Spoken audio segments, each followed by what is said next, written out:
வணக்கம் ஃப்ரெண்ட்ஸ், இன்னைக்கு நாங்கள் ஃபிஷ் வாங்க போகிறோம். கத்தார் ஃபிஷ் மார்க்கெட்டு எப்படி இருக்குன்னு வாங்க பார்க்கலாம்.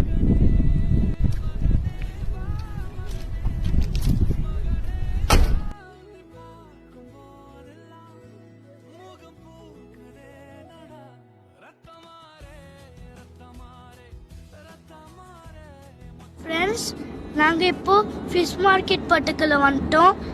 இந்த ஃபிஷ்னால் நல்லா ஃப்ரெஷ்ஷாக இருக்கும். ஏன்னா இந்த பட்டுக்கலையே பீச்சு பட்டுக்கலையே தான் இருக்குது.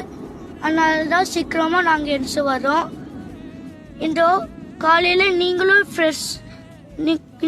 காலையில் எழுந்துச்சு ஸ்பீடாக போங்க. அப்போதான் நல்லா ஃபிஷ்னால் ஃப்ரெஷ்ஷாக இருக்கும். ஃபிஷ் மார்க்கெட் பட்டுக்குள்ள வந்துட்டோம். இங்கே தான் நல்லா ஃபிஷ்னால் நல்லா ஃப்ரெஷ்ஷாக இருக்கும்.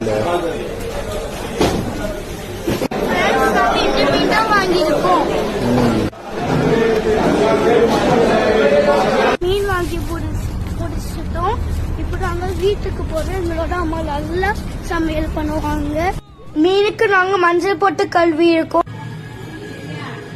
எங்க அம்மா ஃபிஷ் பிரியாணி செய்ய போறாங்க. எப்படி ஃபிஷ் பிரியாணி செய்யறாங்கன்னு பார்க்கலாம் வாங்க.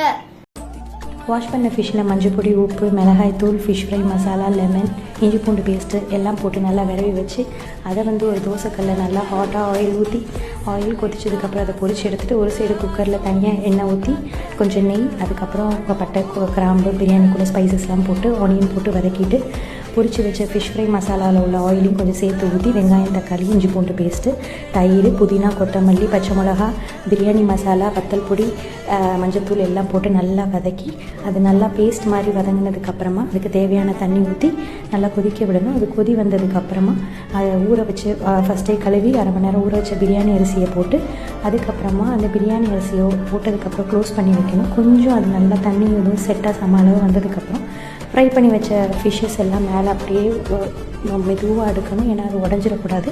மெதுவாக அடுக்குனதுக்கப்புறமா அதை க்ளோஸ் பண்ணி கரெக்டாக ஒரு 10 மினிட்ஸ் ஸ்லோ ஃப்ளேமில் வச்சு க்ளோஸ் பண்ணி வச்சுட்டு அதுக்கப்புறம் ஆஃப் பண்ணிவிட்டு ஒரு ½ அன் ஹவர் கழித்து ஓப்பன் பண்ணிங்கன்னா எம்மியான ஃபிஷ் பிரியாணி ரெடி. அதை சுட தட்டில் போட்டு என் பையனுக்கு கொடுக்கும்போது அவன் சாப்பிட்டுட்டு சூப்பர்னு சொல்கிறதோட மனநிறைவுக்கு அளவே இல்லை. நீங்களும் ட்ரை பண்ணி பாருங்கள் உங்கள் வீட்டில்.